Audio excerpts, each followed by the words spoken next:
Okay. And we need Graham. Cheers, mate.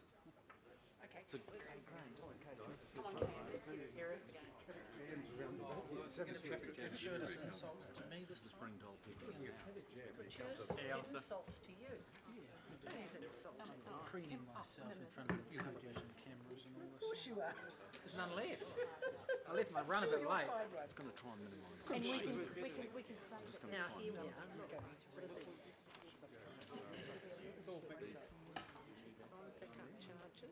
Need to be re-looked at. Yeah. That's a good idea. That's a good one.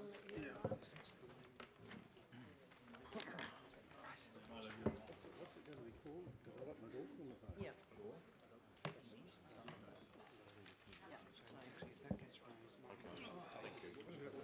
It's Glenfern Sanctuary too. Oh, no, I don't. For God's sake. All right. That's not going to work. Right.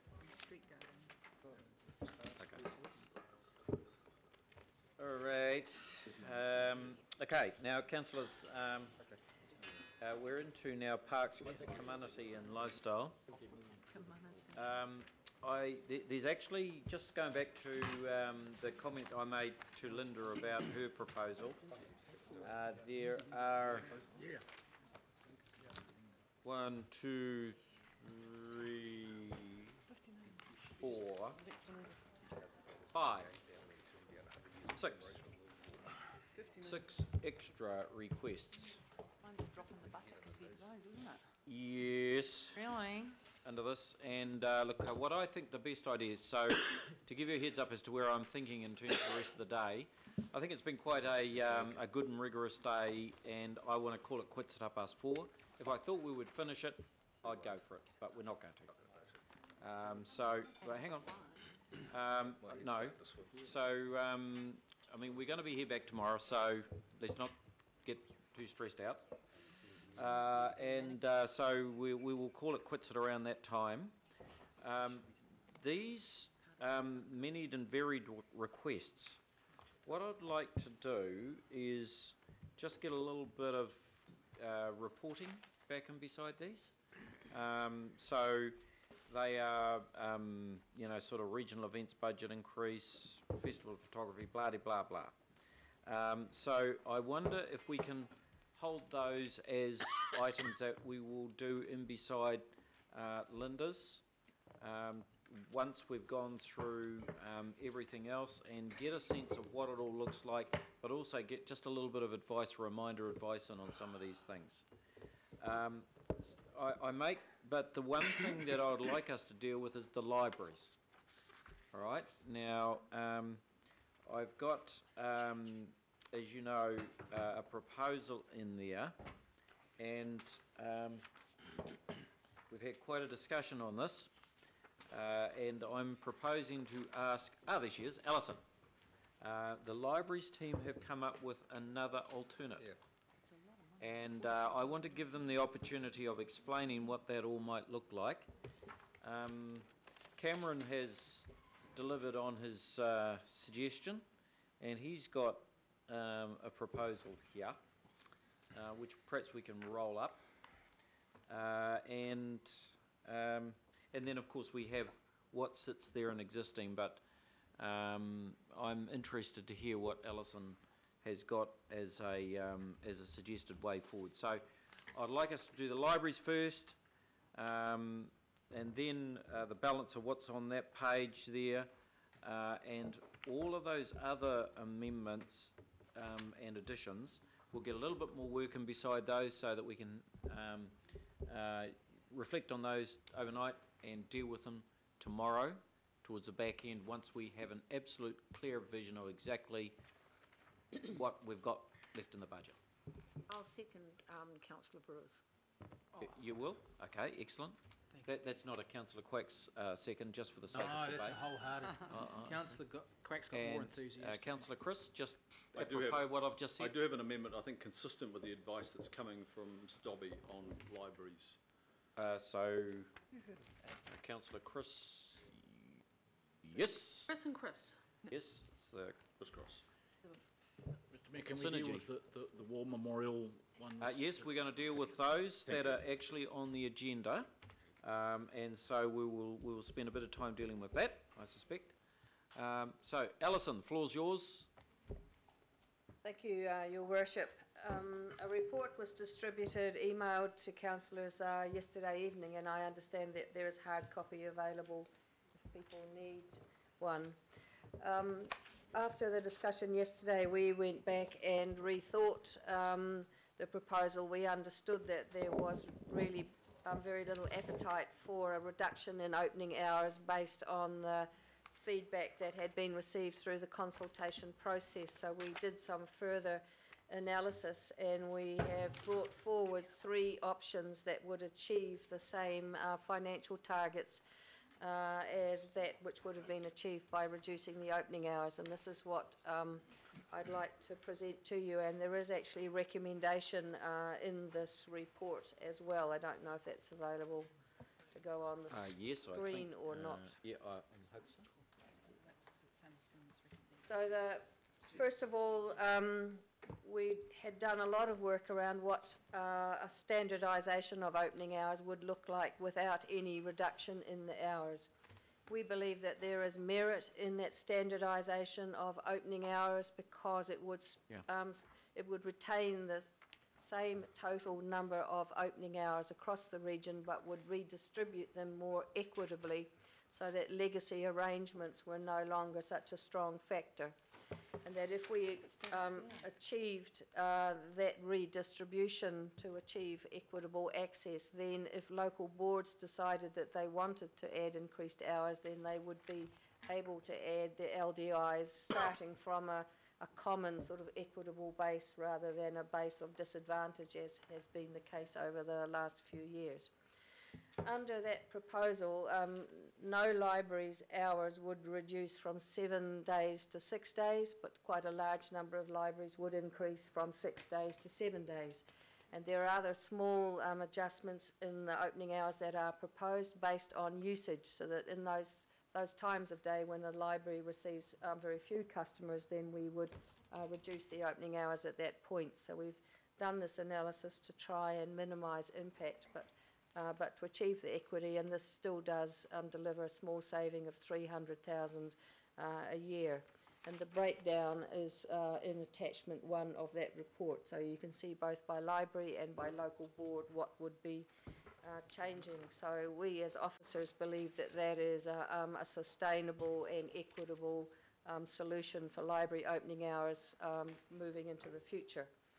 The second proposal is that we looked at some of our revenue charges and decided that there were some charges which are those which are around penalties or for added value services such as the best sellers, the very popular items, that we could increase the fee and thereby generate additional revenue from that. And we also revisited the proposal that was already on the table to generate $200,000 a year by charging $1 for a non-collection of an item that had been requested, a hold.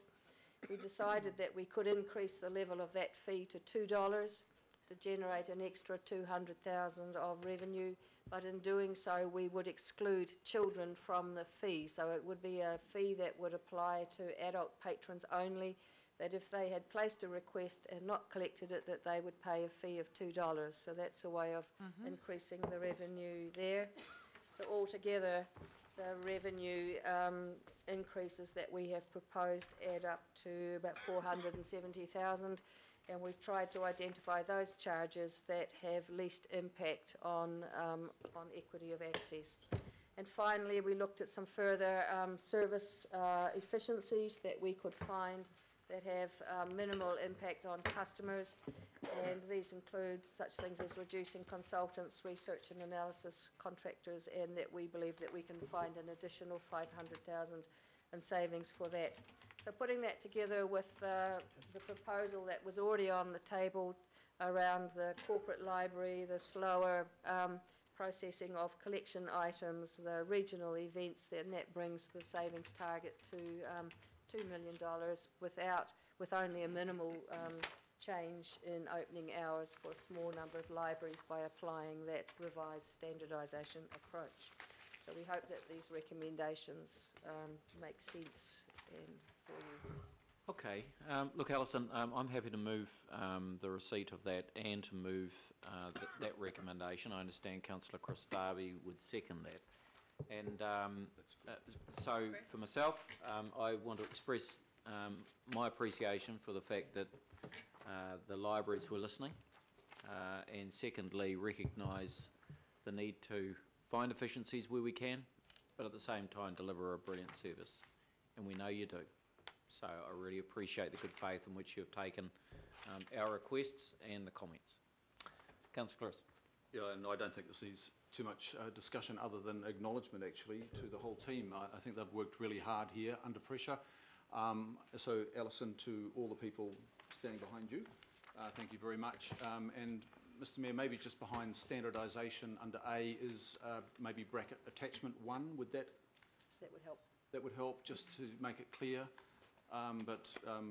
Greatest of appreciation, I think a lot of Aucklanders will be grateful for this outcome. And remembering, members, this is not just a reduction, it is some revised hours, and there are extensions of hours, particularly in the afternoon, when young people are wanting to use libraries after schools, and they're wanting to use them in great numbers. So there's some vast improvements in this so-called standardisation. Okay, Councillor Kath. Great work, Alison. Thank you very much indeed. Right, Member Glenn. Kia ora. So one of the great things I've liked about Auckland libraries has been that I can go and get a book from Warkworth and deliver it to Waiuku, both libraries which I use on a regular basis. What will that mean? Does that mean now, in order to do that, I will be actually paying a charge? Because I have many whānau who get stuff in Warkworth and deliver them to Helensville, for instance, or things like that. Through you, Mr Chair, no, that doesn't mean that you pay a charge. The charge would only occur if you had requested that item and then didn't actually collect it. And if you knew that you were going to be away and were unable to collect an item, then it is possible to go online and to defer the request or delay it so that you can avoid paying the charge. So it's really a self-help solution for people who want to avoid paying a charge, that they have the opportunity to manage it themselves. Second part to that, and my second question is the standardisation of hours. I notice, especially in Waiuku, it's like a really community hub, and the same at Wellsford. So I'm just trying to work out there, would that mean a reduction in that, you know, in just, I mean, whānau get together and they all crowd around at Helensville, especially Helensville, and I've noticed that's the same in Waiuku. Yeah, so, you know, and I'm just trying to work out then, does this mean... Like the Wilcox Library out there by Oh, true, right, we make the most of it. So I'm just trying to work that out in your kaupapa. Through Mr Chair, there would be an increase of 3 hours a week for Wellsford Library, an increase of an hour a week for the Helensville Library, and for Waiuku, an increase of 3.5 hours a Oh, week. kapai. Kapai. Okay, I think that's well done, very impressive. Yep. And so it's moved and seconded. All those in favour say aye. Aye. Against? Thank you, Alison.